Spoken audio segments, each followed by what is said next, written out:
Welcome, welcome, welcome to all who can hear or see me. Two inquiries of an introverted it girl. I'm the it girl in question, your host, and sometimes your homegirl, Kenya Noel. Welcome to episode 1, Change, Burden or Blessing, where we talk about change, the many forms it can take, and our capacity as humans to keep our heads above the surface of its existentially rough waters. Yes, we're talking about change. Ready or not, here change comes. You can't hide. It's gonna find you and make you evolve. It's gonna make you evolve, because that's really the point, right? That's the gift. Like, change is the packaging, and the gift inside the packaging is evolution. That's kind of that's a fun way to think about it, because obviously the packaging can be some pretty funky packaging. The packaging can be like suffering and, death and despair and agony, but it can also be other things as well. But it's kind of comforting to know that it does have a gift, and the gift is evolution. Right. Change, change, change. I was recently, where was I? When I wrote this, I think I was coming back from Orlando. We went to Orlando, me and my family, and in the hotel room, somehow a Michael Myers movie got put on the TV, and I was watching it with my little brother. Shout out to my brother. And we noted, we don't take anything seriously, especially when watching like horror movies, but we noted something about Michael. Big Mike. Something about Michael, I'm sure you all noticed. He don't run. No, he don't. He sure doesn't. He don't run. And so the first bullet point on my outline, of course, is Michael Myers is change is a lot like Michael Myers. Because, in Mike's mind, it's not a matter of if, it's a matter of when. If he wants to poke you, if that's his objective to poke you, he gonna poke you. That's not a question in his mind at all. It's not a matter of if, it's a matter of when. If he don't get you today, he gonna get you tomorrow. If he don't get you tomorrow, he gonna get you the week after that. If he don't get you this summer, he's gonna get you next summer.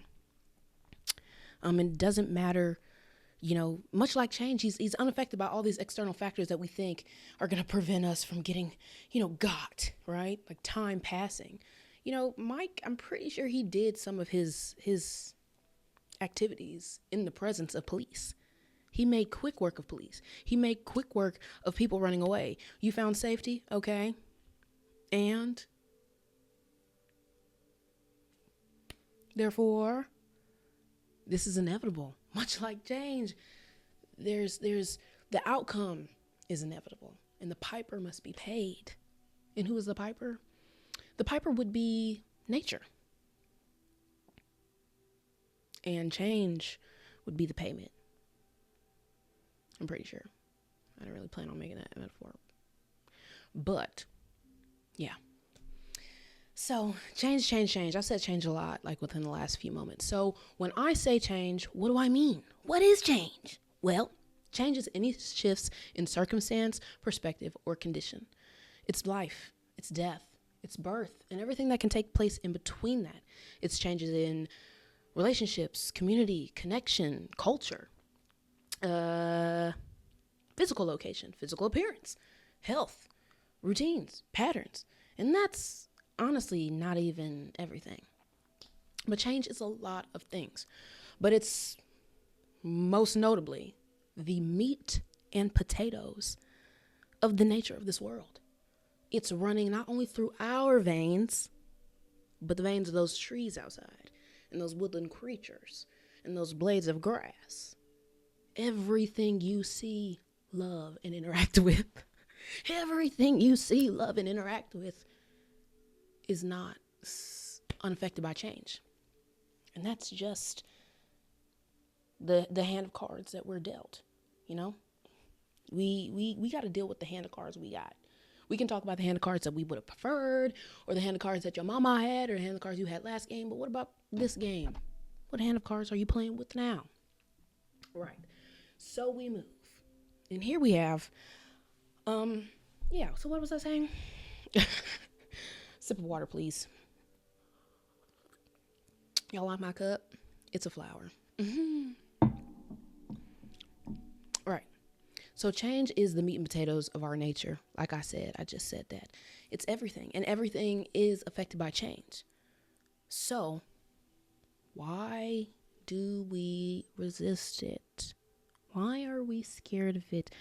Why do we think we can get away from Michael Myers? And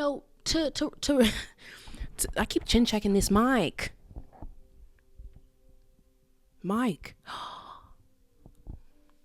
Myers. Right. To return to my point about Michael Myers, I think when I was writing this and I was like, okay, what am I going to say? Obviously, I'm going to speak about Michael Myers, but I think the point that I was making is like, okay, so if I know that he's going to get me, let me put myself in the untied shoes of Michael Myers victims, because they be falling, right? If I know that him poking me with that knife, that rusty kitchen knife, is inevitable, would it be better for me to run towards him? Like, they be running for their lives, but I mean, maybe that's just like human instinct to run for your life when you know what's coming. But just imagine running for your life and you turn around and the person that's coming after you is so sure of their ability to get you that they're walking. Personally, I've done a lot of work about like acceptance and like detachment. So like, I don't want to spend my last moments fighting for something that is not really like attainable. Like, there's no wizard at the end of that yellow brick road. Maybe I should just run towards him, get this shit over with. I don't know. That's kind of metaphorically unclear for me. But the part about, it's going to happen either way it goes, that's clear as day for me. There's no getting away from Michael. And I'm pretty sure, correct me if I'm wrong, because like I said, I was just watching this one time with my brother and kind of just making fun of it a little bit. But I did look up, because I do want to eventually watch the entire franchise. And if I remember correctly from looking it up, there was like 10 movies, maybe more. 10? And I'm pretty sure in some of them he died. That's even more of a testament. He can die and not, and still come from what he coming for. He leaving here with something. That's crazy. But he's Michael Myers. He's clearly convinced of his ability to get you. So why run? Nah, but it is easier said than done to be like, oh, don't run from the person who's menacingly walking you down with a kitchen knife. So I get that. For sure. You got that one. But yeah, so because we have that whole free will bit in our contract of humanity, we do have that choice to choose to whether or not we want to embrace change or resistance, resist it, even though we know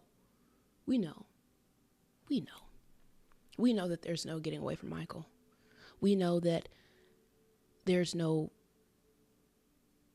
keeping life from changing. We know that. I know that. I know you know that. I don't even know you from a can of paint. And I know you know that. So, but even still, we can still choose to avoid something that's really not avoidable. So why? Why might we run away? Well, it's scary. Look at him. It's Michael Myers. I keep going back to this Michael Myers thing. I'm telling you, like, I'm holding back. Like, I wrote so much about Michael Myers here. Probably a little too much. But this is the outline, so I really have to cut a lot of it. But, yeah. So, right. Let me stay on task. Because I am, right? Why run away? Because we might feel compromised by the reality of certain circumstances and our real or imagined inability to handle those circumstances.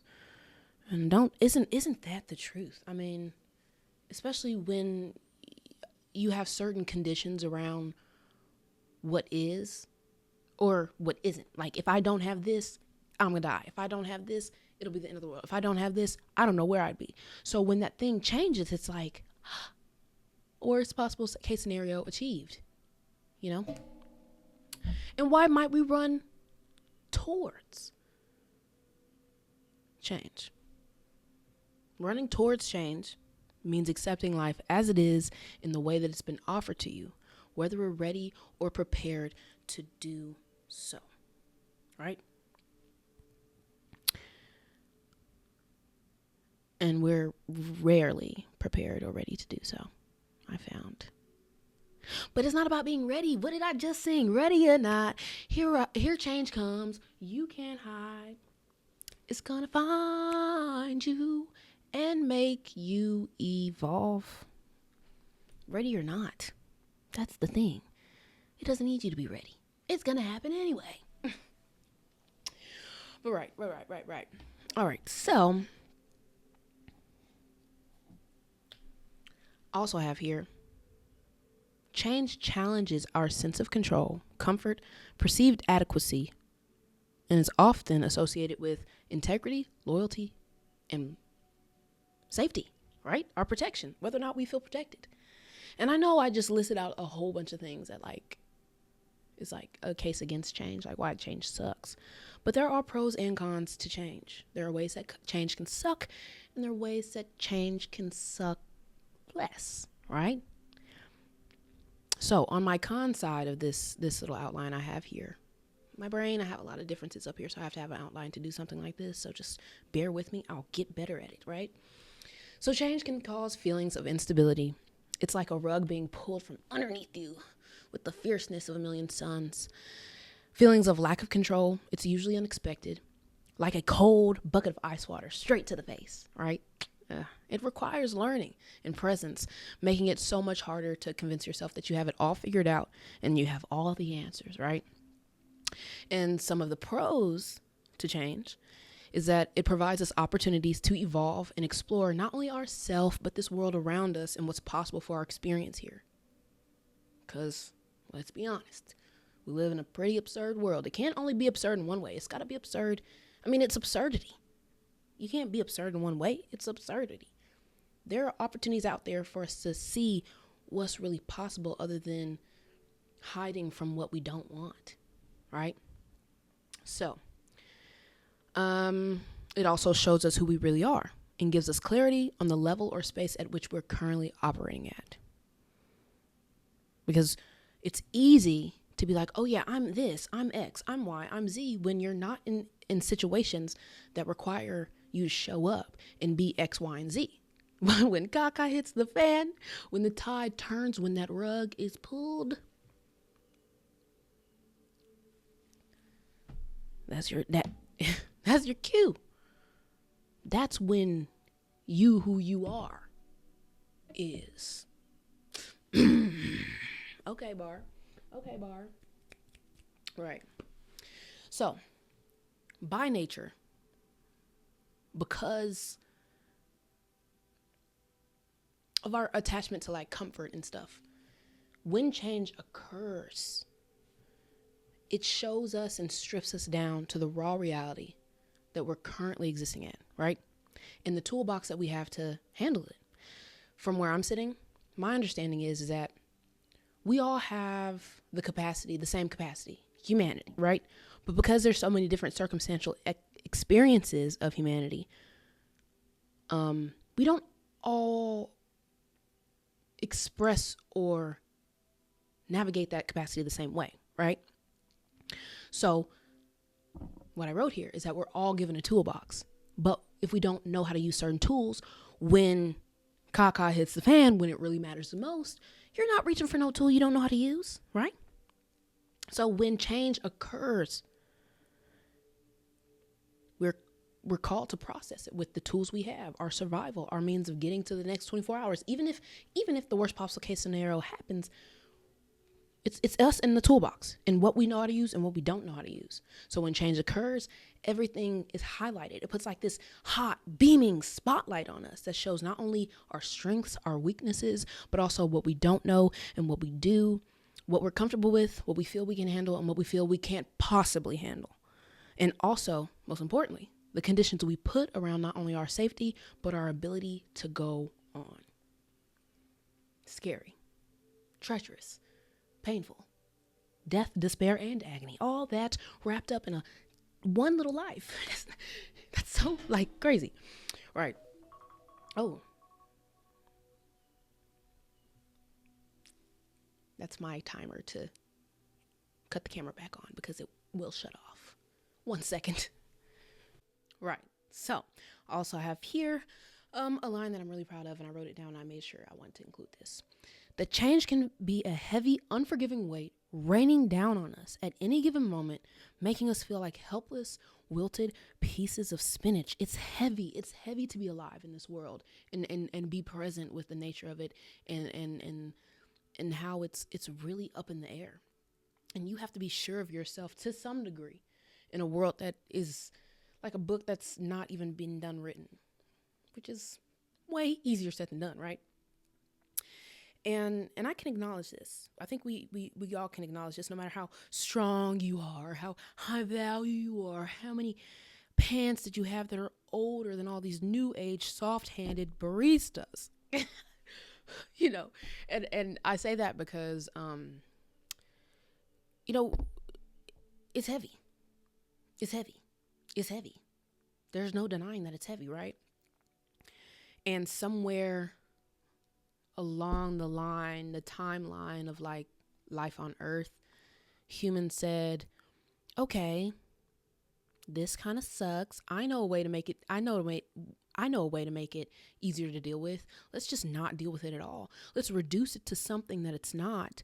That way, we can feel a lot more justified and, I guess, correct when we say things like, that's just the way the world is. That's just the way the world works. Welcome to the real world, kid.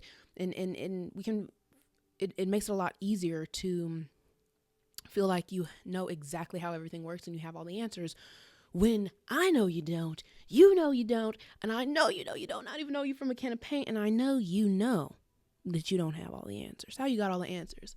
How you got all the answers? We live in an impermanent world. It's up in the air. Like I said, a book that's not even being done written. So be mindful of the people in book club that are talking about how the book ends when the book don't got an ending. Be mindful. Just have a little discernment, because that rain might be pissed. It might be pissed. I don't know. That's a call you got to make for yourself. But I'm saying anything, any person, any place, any idea, any institution, any belief that's telling you it's all one way and this is it and this is all the answers might be pissing on you and telling you that it's raining. Maybe. I could be wrong. But the potential for that rain to in fact be piss is there. And I just don't think we can afford to ignore that kind of thing. But yeah. And so, but also with past generations, they didn't always have the most sound foundation of things like emotional regulation and expression and processing of things like emotions and thoughts that are not work and cook and fight in the war and that reduced version of life. Anything outside of that is kind of like, don't worry about it, maybe, and you won't feel bad about it. So this whole looking it in the eyes and taking it in stride kind of thing is probably a lot easier said than done for generations that grew up like that. So I don't think it was done with malice or ill intent. I think it was done because they were like, we need to survive. We need to get to the next 24 hours without, blowing this up. You know what I'm saying? Like, we need to survive. We need to deal with this. We need to get by. So their logic was to reduce life. So when they say things with conviction like, this is the meaning of life, this is what life is, this is all the answers, and I have them, that they don't feel silly. But how could you not? I mean, in 2025, if you say, I bet this is this, like, you're going to feel a little silly because, like, we were getting all new different types of information.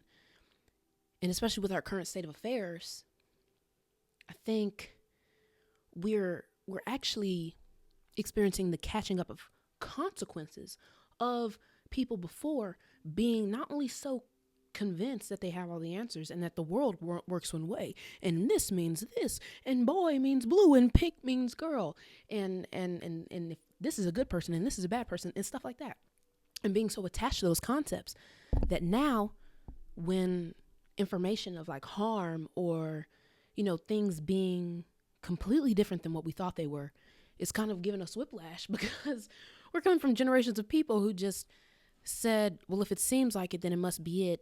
And that's it. No more thinking to be done. Did that camera just get bumped? My dog just ran into the tripod a little bit. He walked through it. There's like 3 legs like this and he walked through it. I really hope it. It's okay. Y'all can take a little bump, can't you?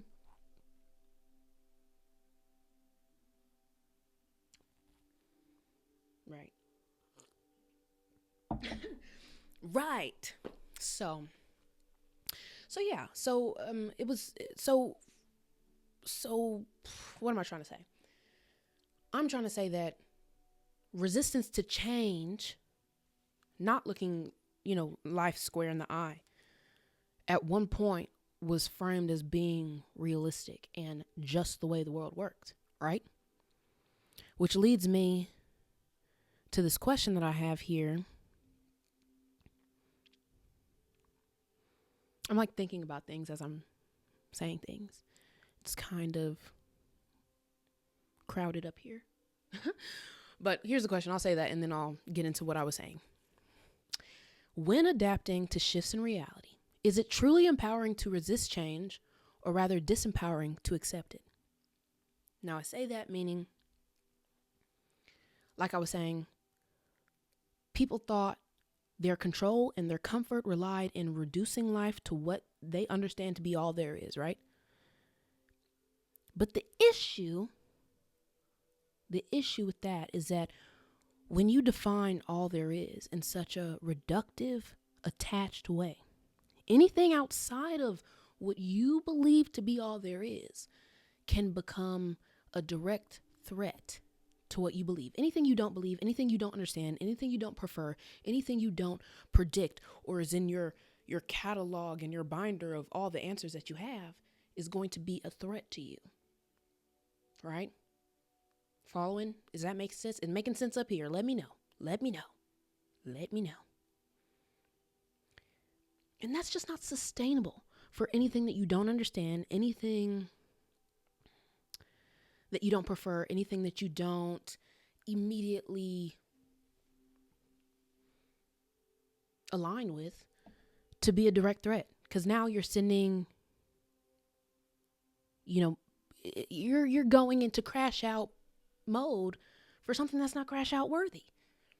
And back then, I think the potential for crash out, it was like, okay, she's just crazy. Throw her in the loony bin. He's just, they call people crazy. Anytime you're not on the status quo, anytime you don't act in a realistic way or handle life in a realistic way, they just call you crazy or something, right? That was like their thing. And even before that, I think they would call you like a witch or something. Burn them up. Sorry. But the point I'm trying to make is like, we've come away. A lot of things have changed. A lot of shifts have happened in our reality here with life on Earth. And that resistance, it was kind of like I'm sorry, I keep smacking this. I'm just expressive. I have to talk with my hands. But that resistance to change, because it was so reductive, it was inherently unnatural. It was unnatural. It left so little room for the natural, for that nature of change, for that nature of variance, for that nature of impermanence, for that nature of evolution. And it was resisted for so long, like a rubber band, right? So we're pulling this rubber band. And I think a lot of the awareness that we're experiencing collectively now is the start of that rubber band getting to the end of its elasticity. And what happens when a rubber band runs out of elasticity? It pops. Meaning now we have to look life in the eye, because that tradition of all these things we did to not look life in the eye, not take life in stride, and distract ourselves from our own nature, numb ourselves, avoid our own nature, is not as sound and readily available, because it's basically dismantled by the awareness that we've accumulated. We have the awareness now, meaning like if you're going to resist life, really, if you're going to make any choice, you're going to have to do it with awareness. You're going to know you're doing it. So that whole, oh, I was raised this way, my pawpaw said that, it's just not going to track anymore. Like, that's your pawpaw. What are you doing? What choices are you making, and why are you making them? And so I feel like people are feeling really burdened by looking life in the eye, because for so long, that rubber band, that resistance to change, that resistance to the true nature of life, the variance and all the different ways that life can express itself and happen, was there. And it was a lot easier. It was just a lot more established to avoid looking life in the eye for the means of being in control and also being normal. Like, that was considered like just the way the world works. So if you're doing something else, you're sticking out, you're being somebody who's, oh, you're different. You're different. You're unruly. You're crazy. You're loony, stuff like that. Right. And so I asked that question. I'm going to say it again because it's related to this diagram. Okay. So something you'll learn about me, I do have processing differences. I do have a few processing differences, actually. So when it comes to information, concepts like this, especially when it comes to like existential stuff, I understand better, more efficiently, seamlessly in things like metaphors and diagrams, because I'm a visual, right? So I do have a diagram here that I made based off of something that I wrote a little while ago, and I didn't write it. I didn't actually draw the diagram until recently, right? So to illustrate that kind of past generational attitude of resistance of change that was formed as being realistic, right? Or that's just the way the world works. They love that one, right? I conjured up this metaphor-based diagram, which is titled Poles of Resistance. Poles of resistance in the river of life. And basically I have this raging river, right? I'm going to describe the diagram. It's this big raging river. It has a whole bunch of waves, and it has a strong current. I tried to illustrate that the best I could. And then you have these poles that are extending out of the surface of the water. And on these poles are people. And they're holding onto these poles for dear life, right? They are, holding on with the grip of a million grippy grips, right? And it's showing some people who are happily flowing with the river, because let's be honest, it's a pole. It's hard. It's hard to hold on to a pole, especially with that many people on it. Like, that's not an easy feat. So I have some people who are happily flowing down the river.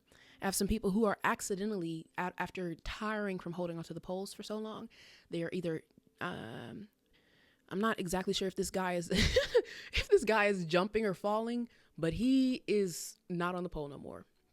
And then you have some people who have gotten swept away in the water and are kind of like flailing because, they were obviously trying to hold on. I think that's what it is. Like, somebody was like, oh, I'm tired of resisting. So they jump in the water. And then this person is like, put me back on the pole, and he's being taken away with current. So now that I've described the visual of the diagram, let's talk about what I was meaning when I did this, right? So the flowing river represents the nature of continuation and flow, including change, be it expected or unexpected, preferred or unpreferred.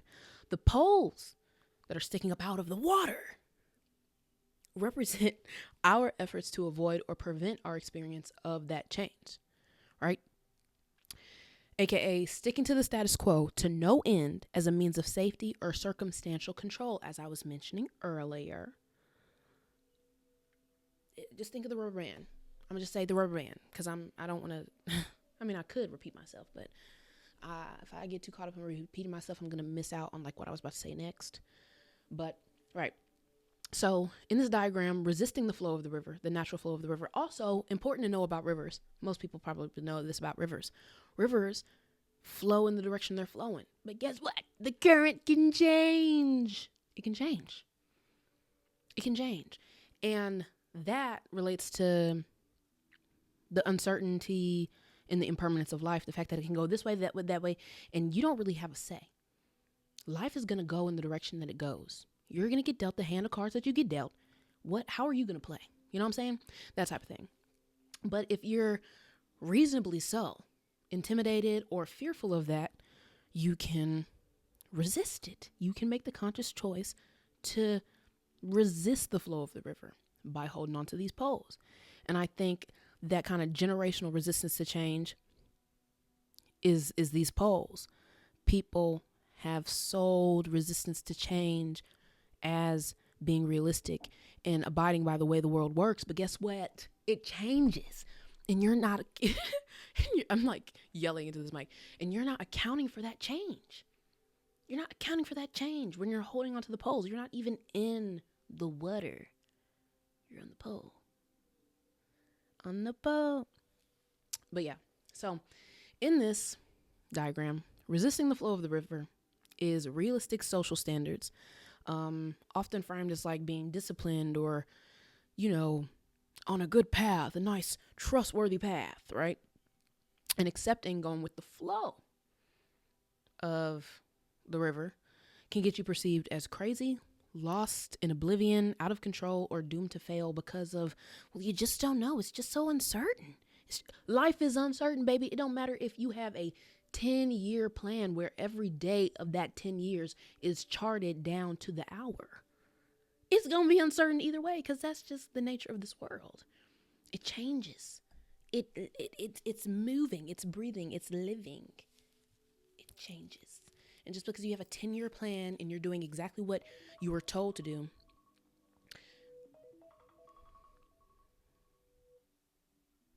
right, it's time to cut the camera again. You know the situation by now. I was saying, and forgive me about the cuts. The camera I have only allows for 20 minutes of filming at a time, and this is a one-woman production. Everything you see here. Right. Yeah. So if I have to make cuts, I have to make cuts. And at one point in this journey, I will have a camera where it doesn't do that. But until then, I'll be grateful for the one I do have. So thank you for bearing with me if you are. Right. So as I was saying, right, uncertainty is really not an option, whether you have a 10-year plan or whether you have a 10-minute plan. Uncertainty is in the equation, and, there's no getting around that. Like I said, this resistance to change, aka through the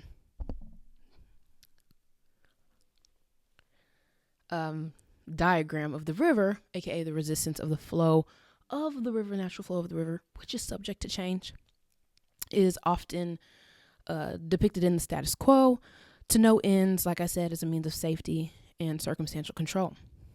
Often expressing as optional suffering, dressed up as realistic standards born from sound logic. Imagine that. Imagine not. But a lot of us, myself included, do not have to imagine, because just think of a time where even though,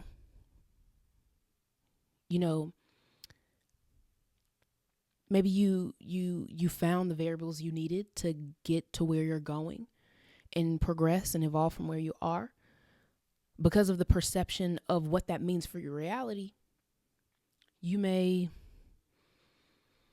do mental gymnastics to justify staying where you are, even though you have the new information, even though you have those variables that you need to get to the next step. For me, this is, I most of the stuff that I talk about on here, I write all the time. I have the material, and I have the platform, and I had the plan, but I was justifying not doing it because, like, oh, well, that's going to make my life change. And isn't that the point? And like, oh, do I really want that? Am I ready for that? Am I ready to hear people's mouth? Am I ready to maybe speak and not be heard, or be speaking to nobody before somebody actually finds me, and yappa yappa yappa yappa yappa, a lot of nothing, a lot of nothing. But that's not really logical. Like, that's not logical, but our brains makes not that logical stuff seem logical to keep us where we are for the sake of comfort and stuff like that. So it's absurd, but like I said, I'll say it 100 times, I'll say it 100 times more. Look around you, look to your left, look to your right. We live in an absurd world. If we listen to everything up here as, oh, well, I thought it, so it must be true, girl, that's just not sustainable. That's too small of a box. It don't fit. Stop shoving it in there. But yeah, I have a few more points here about the diagram. The river is the ever-expanding continuous nature of life and the infinite expressions of both life and death that serve that same nature. And life and death are like concepts, but also that's change. Because sometimes life is, change into a new portion of your expression, a new portion of your relationships, a new portion of your life in terms of just what's going on. Like, it was one thing and now it's being born into another. And death is, it was one thing, but it is no longer that thing. That has died and something else has been born in its place, right? And we feel kind of burdened by life and death, or I think we do feel burdened by life and death, but we often feel like death is the worst thing ever because it's change. But sometimes if you squint your eyes, they're kind of the same thing. Death is the birth of something, and life is the death of something. Everybody say, that was a bar. I didn't even write that down. It makes a difference between going with the river's current. I'm sorry, girl. Chicken scratch. I actually have really nice handwriting. Makes a difference between going with the river's current, against the current, or neither, obedient in action, like the poles in the diagram. In this next part, oh my gosh, I keep hitting this mic. Anyway, we move. The poles are where we settle when swimming against the current doesn't work. Ding, ding, ding. That's a very important point. The poles are where we settle when swimming against the current doesn't work. Logically, and like literally, sometimes going against change literally does not work. So all you can do is avoid it and suppress it. Like, there's some change that you can't resist. Death comes to mind. That's a pretty big bullet point there. Death. What was? The ending of relationships. The shift in physical condition. There are some things you simply cannot resist. So you can swim against that, but that takes a lot of effort. And it's like almost pointless to kind of resist something that's just so whoosh in your face. There's no resisting that, baby. There's no getting, it's your reality. And it's uncomfortable. And it comes with a lot of things. But not all change comes with terrible things. Sometimes it comes with cool things too, and expansive things, right? But a lot of those expansive things are on the other side of, or like I said earlier, like gifts inside of packaging, where the packaging is discomfort, death, despair, agony, anxiety, imposter syndrome, fear, like this stagnancy of like feeling frozen in fear, right? Which is super, like I said, reasonable, and like that tracks because it's scary and it's heavy, right? So with that being said, how do we get around this discomfort, this pain, this death, this despair and agony that comes with taking change in stride? Well, you don't, because there really is no getting around it. The only way is through. You got to sit with it. And the only place you can do that is right here and right now. Life exists and happens in the present moment. It's here. It's now. This is it. This is it. The only place. Oh, I wrote that down too. I got something for y'all. In acceptance of what is and what is no longer, the present moment is the only place you can experience the amazing grace of change. Everybody say, what? It's really now. And so I just asked that question. How do we get around it? You be here. First step, you gotta be here. Avoidance, running away, suppression, it causes you to go somewhere else. It causes you to worry so much about the future or attached to the past, which is not here. You gotta be here. And then I also have a few other points here. I'm sorry for punching y'all. I keep. Anyway, 1, clearly identify the new set of circumstances. Look it in the eye. Smell it, touch it, feel it. Get familiar with what it is you are feeling puny next to. That's really about to rock your world in terms of development in this whole life thing, right?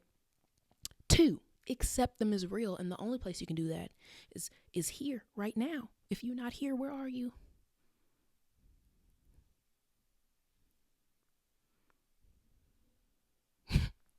Number 3, reframe your beliefs around the change away from an indication of the end or the worst possible case scenario.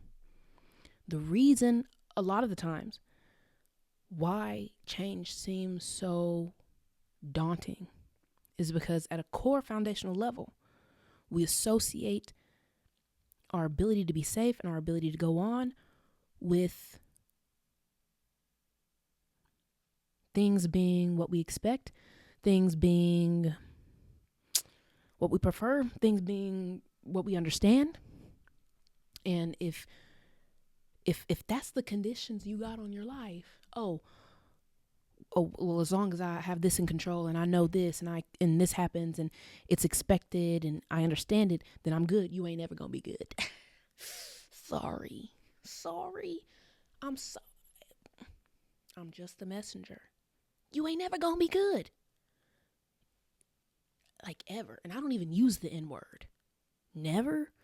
In a world like this where it's like extremely absurd. We don't live in an absolute world. So why use absolute words? But that is one of those time and places where it's necessary. You will never be good if you put that type of condition on your safety and your ability to handle this life thing, right? Because life is so much more than what we expect, what we prefer, what we understand, and what we want, and what makes sense. I think that is the biggest asterisk that really runs a train on all of us and just our humanity in a very existential way. Like, we want things to make sense, and when it doesn't, we're like, okay, well then it must not be real.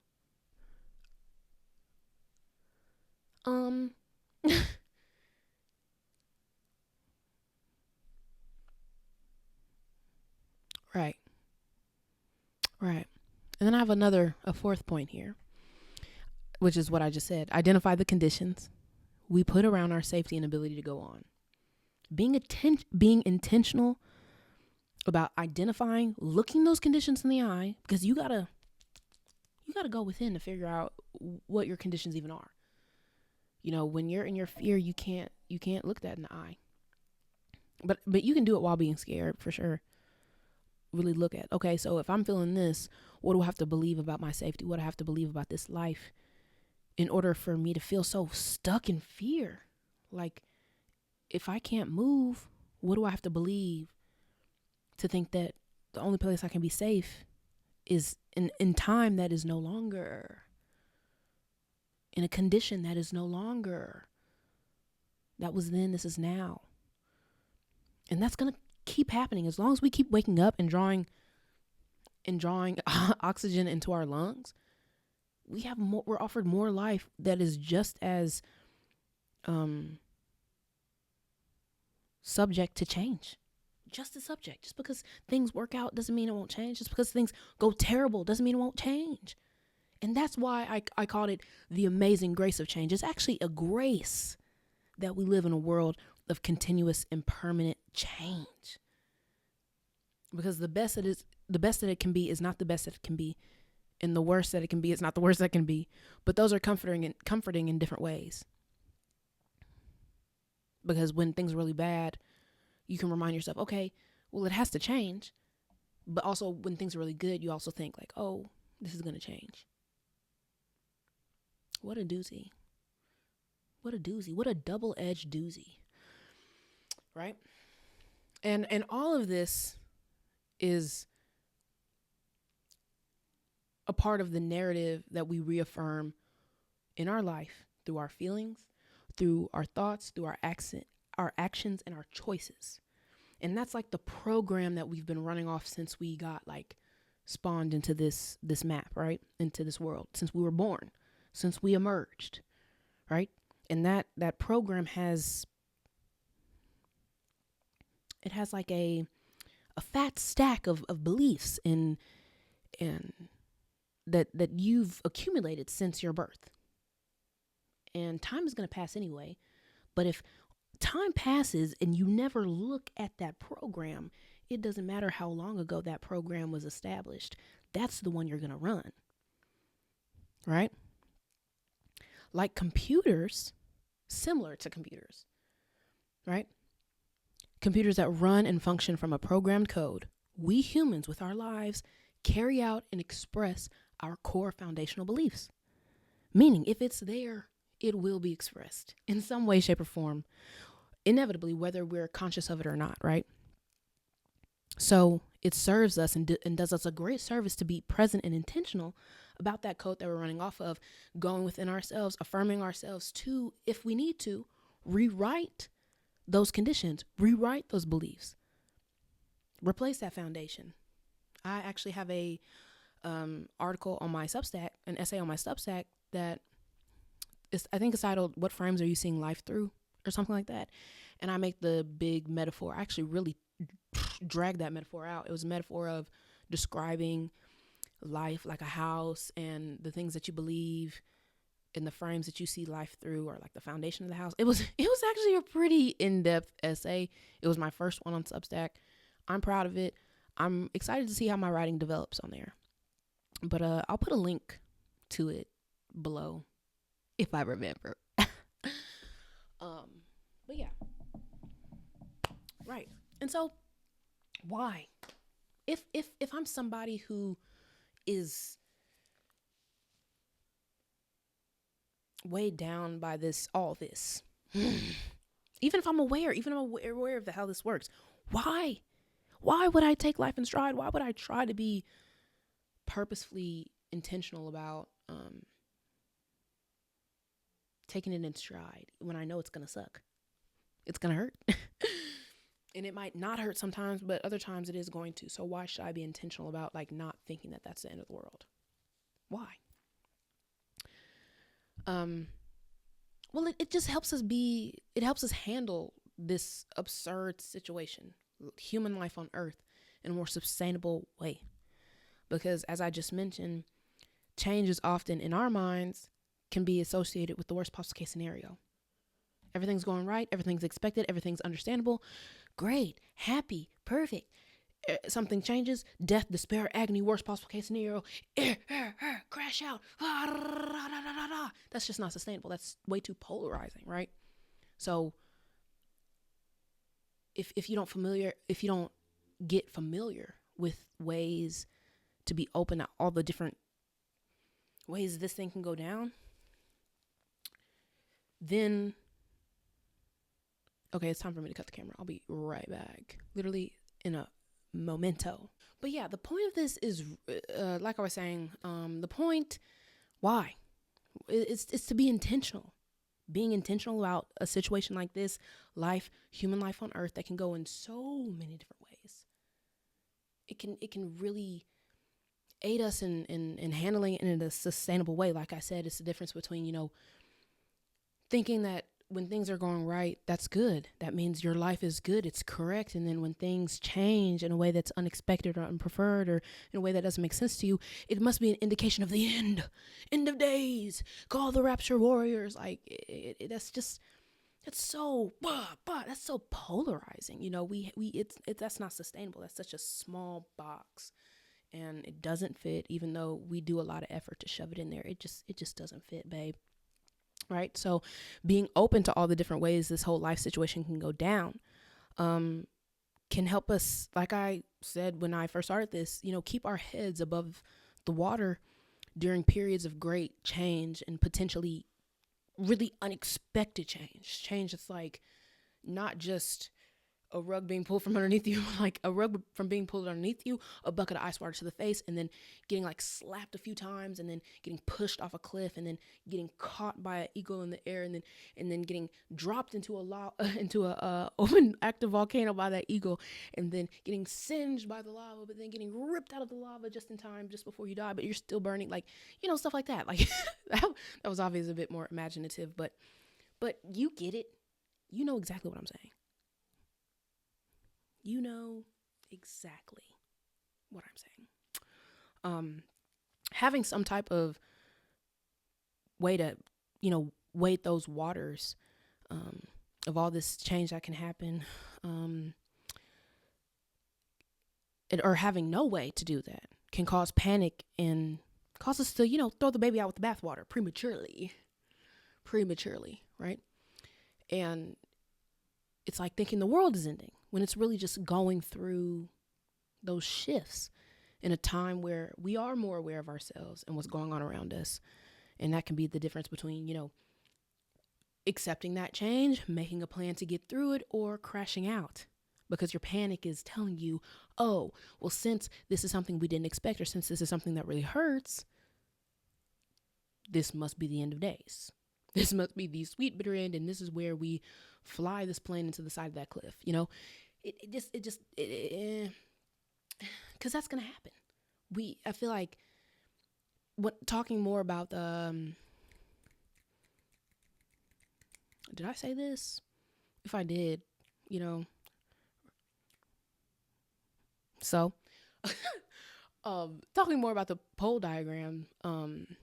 What did I say here? I said, damn, what did I say? Hold on. Walk with me. You gotta get thoughts while they're hot. Told you, this brain of mine is a little different. You gotta get your thoughts while it's hot, because otherwise they are released back into the ether, never to be seen again. But yeah. Oh, I think I just remembered it. Hold on. Nah, lost it again.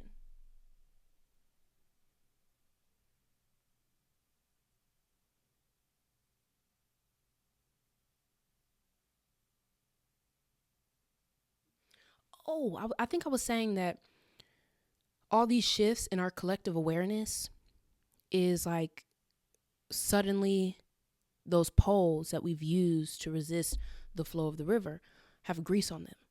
So if we are going to resist, if we are going to not look life in the eye when we really don't have no choice, we're going to have to put our back into it. Meaning no matter what choice you make, whether it be to swim with the current, whether it be to go with the current, whether it be swim against it, whether it be to hold on the pole, you got to put your back into it. And you're doing it with full awareness. This development in our collective awareness makes it a lot harder to pretend like you don't have information that you have.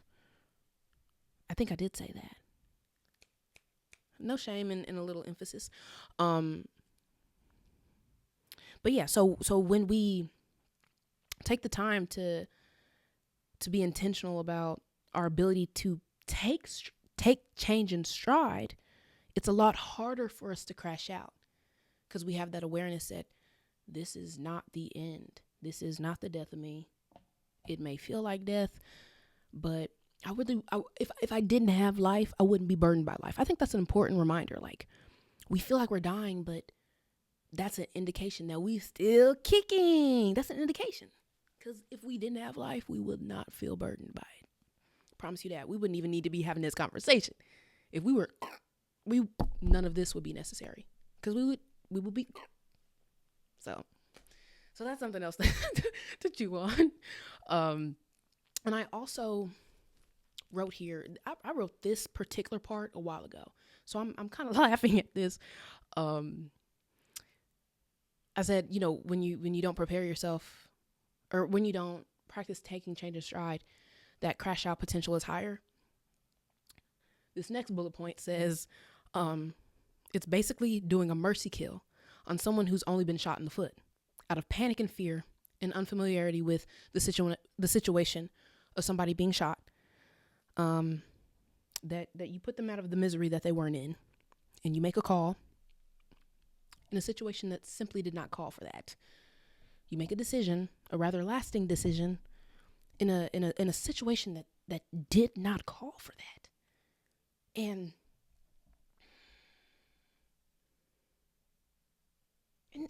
that's pretty gnarly.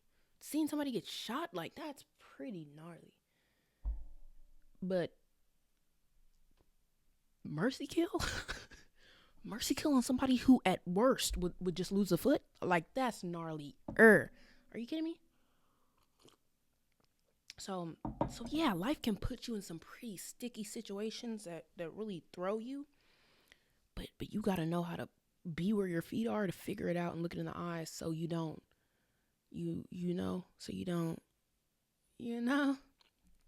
right. So we are coming to the end of this episode, but we're not there just yet, so walk with me. So if you are in a state of resistance to change, fear of change, being stuck in frozen stagnancy, fear of change, anything of that nature, one of the things that has helped me a lot, because hey, right there with you, would you believe me, change is scary. I used to be heavily burdened by perception, because it's different than being comfortable for me, because I'm comfortable when I'm not being perceived. And so being perceived came with a lot of burden for me. And so that was something that I had to process, and I really didn't until like a lot more recently in my life. But if I'm being totally honest, but I learned that even when you're not being perceived, like, even in hiding, you can be perceived. So like, there's really no getting around it. Much like change, there's no getting around it. But something that can really contribute to, like I said, rewriting some of those narratives, rewriting some of those conditions that you put around your life, your safety, your ability to go on, your ability to do life, is affirming yourself and affirming your experience. I'm a firm believer in affirmations. So I've got some affirmations for you here, you guys. First one, really good one. It's kind of wordy, but this, honestly, if you just want to say one, this is the one I would say. The other ones are kind of short and like you could say them in a sequence. This one's a good one though. Okay, so affirmation number 1. Be not discouraged by the nature of the process. Trust your path and the many ways it will look. Be brave and bold in your convictions, even when it's hard or scary to do so. I left a little blank for y'all to repeat that, but that's like a whole essay, so y'all don't have to. These are the more chirpy ones. Chirpy. Nah, they're just, shorter. Then I have the capacity to take challenges and change in stride. See, I left a little response space in the air. Next, every challenge I face is an opportunity to learn and evolve.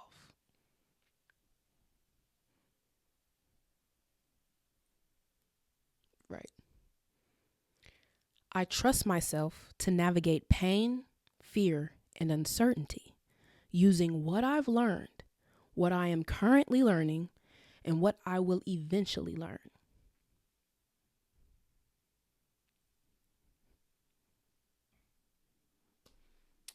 Right. But yeah, y'all, if we let it, change can be a teacher giving us an opportunity time and time again to get familiar with who we've been, who we are, and who we can be, right? And how all of those evolutions, no matter how different they look, can exist in the same life, in the same experience, right? It reminds us of that up in the air, unwavering nature that we're all a part of and that we always will be a part of until we're not. Offering us necessary lessons of resilience and adaptability, which both of which are of great use when surviving both the absurd world within us and the absurd world around us, right? And so I have a proposition for you. To the best of our ability, let's practice embracing change in stride, not only for the sake of looking both our power and capacity in its eyes, but also to be open to the idea that life is happening for us and not to us. You got it, dude. We can do this. It's a process, and it's kind of one of those processes that like don't stop until you're like dead. But don't let that, turn you into a wilted piece of spinach. You got this. Let yourself fall. Let yourself stumble. Get back up and try again. And leave perfection somewhere else. Because it has no place in a process as this one. But yeah, y'all. That's all I got for you today. This has been episode 1 of Inquiries of an Introverted It Girl. Change, burden, or blessing? And to answer the question, both of them. It's both of them, y'all. It's both of them at the same damn time. At the same time. Like I said, and we'll continue to say, we live in an absurd world where that's very much possible. Both of them. But you let me know. You might have, it might just be burden to you. It might just be blessing to you. You might also think that it's both of them. Let me know. I want to hear your 2 cents. In any way that works for you, let me know what you think. Because I really do want to, this is a conversation. I'm not here to tell y'all what to do. I don't like being told what to do. I don't want to tell nobody what to do. This is not me telling you what to do. I don't want to tell you what to do. Did I say I don't want to tell you what to do? Because I don't want to tell you what to do. Let me know what you think, bro, okay? Even if you disagree. Even if you're a little different. I'm a little different. Ain't nothing wrong with being different. I have an open door policy here, okay? So leave me a comment, shoot me a message, do whatever you need to do to let me know how you're eating this slice of life that we've been served, okay? But yeah, I will see you all in the next episode. But until then, be well, be safe, and hang on in there. It's not over yet, okay? It's not over yet. We are still in this, okay? All right. Not a trace of doubt in my mind. I'm in love. I'm a believer. I couldn't leave her if I tried. Thank you for watching. Until next time.